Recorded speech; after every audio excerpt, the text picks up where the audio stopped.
30 times.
Two times more.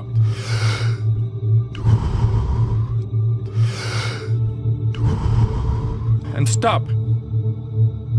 So the body's a protein-producing machine. Every single cell in your body, except red blood cells, makes proteins. Muscle cells make muscle proteins, actin and myosin. Skin cells make skin proteins, collagen and elastin. Your stomach cells make stomach proteins called enzymes. Your immune system makes immune proteins called antibodies or immunoglobulins. Your eye cells make eye proteins called keratin. So your body's a protein-producing machine. And in order for those cells to make proteins, a gene has to be regulated. So then they used to say genes create disease. Lie. It's an absolute lie. There's a very small percentage, about 5 to 1% of the people on the planet are born with a true genetic condition like type 1 diabetes. The other 95 to 99% is created from lifestyle or behaviors. Two identical twins sharing the same genome. One dies at 52, the other one dies at 88.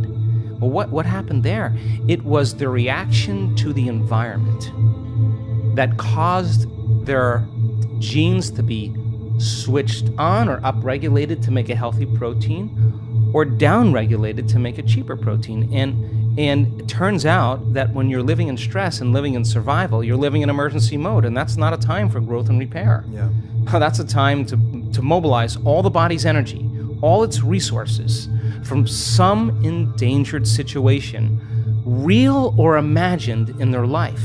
So if you're living in emergency mode for an extended period of time, and you keep signaling that gene, well, my goodness, it makes sense then that over time the gene's going to begin to wear out, just like taking a copy of a copy of a copy of a copy. Sooner or later, you're going to start making a cheaper protein. So the expression of proteins literally is the expression of life.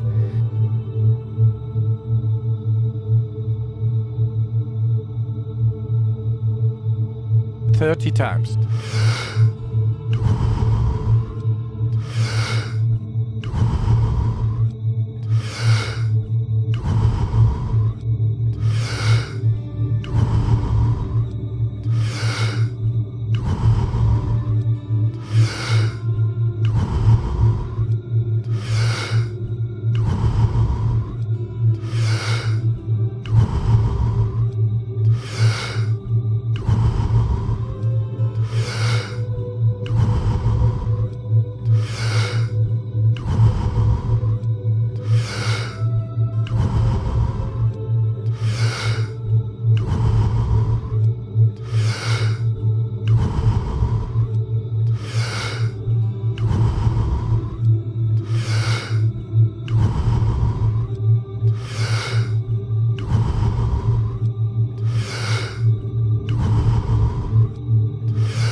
times more.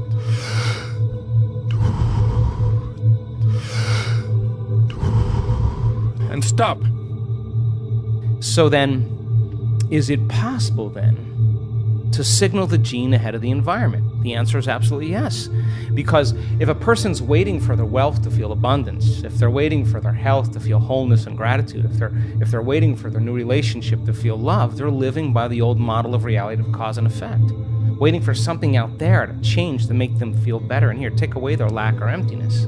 But the moment the person embraces the emotion ahead of the event, if they understood what they were doing and why they were doing it, then if the environment signals the gene, and it does, and the end product of an experience in the environment is an emotion, when you embrace the emotion ahead of the experience, you're signaling the gene ahead of the environment. And if genes make proteins, and proteins are responsible for the structure and function of your body, you begin to become that very person. So it's not our wealth, it's not our health, it's not our new relationships, it's not the things we accumulate, it's who we become. Yeah. So we overcome the old self, which takes a great act of will and awareness, and we become somebody else. So then when you become it, nobody can take that away from you.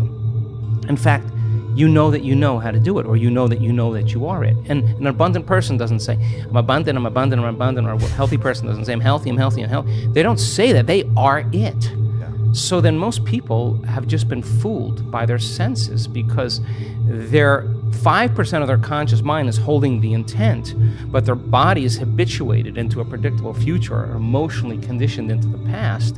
And they're saying, I'm healthy, I'm healthy, I'm healthy, or I'm happy, I'm happy. And the body's going, you're miserable, you're unhappy. That thought can't even make it past the brainstem to the body.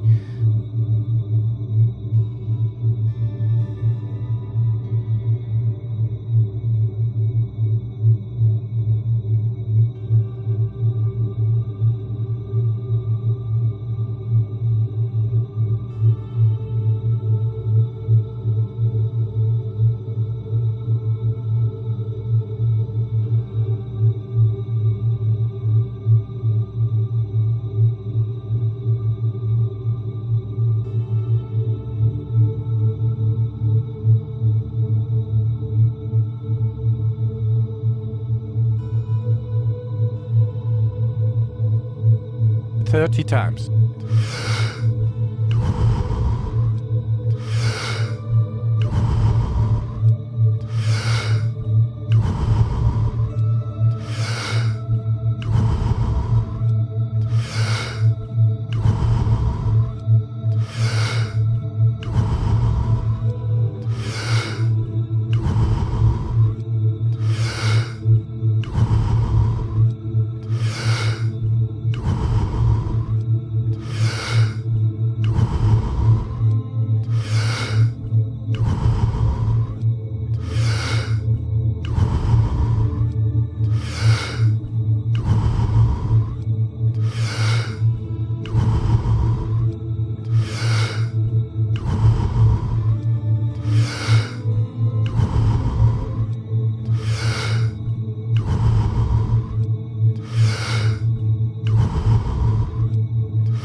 Two times more.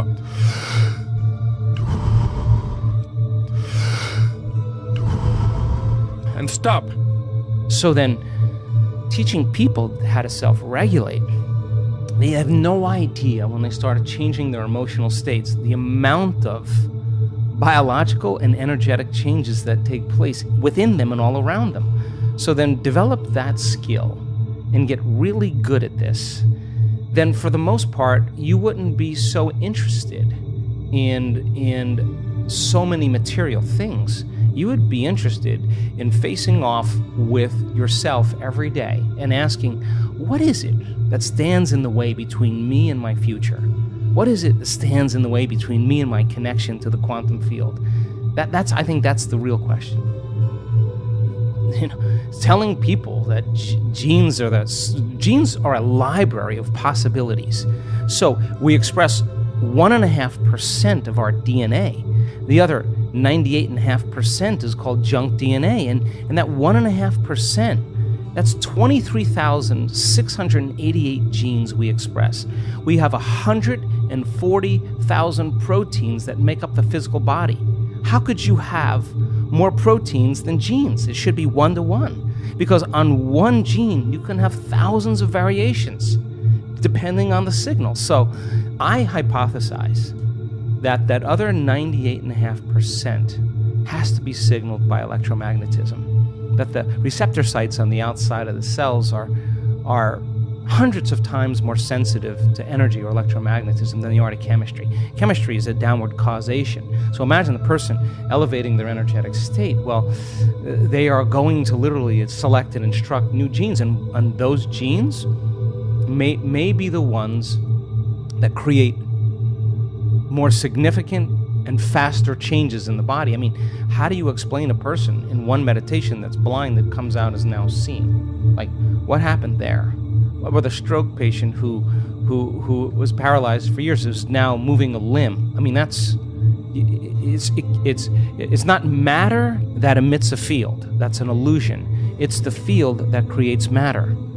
So then the fundamental question is, if you change the field, will you change matter? It's none of your business to change the tumor. That's the outcropping, that's the outpicturing of changing the pattern in the field. So getting people really good at this, and the closer they can connect to that unified field, the more their consciousness is connected to that consciousness, the shorter amount of time it'll take.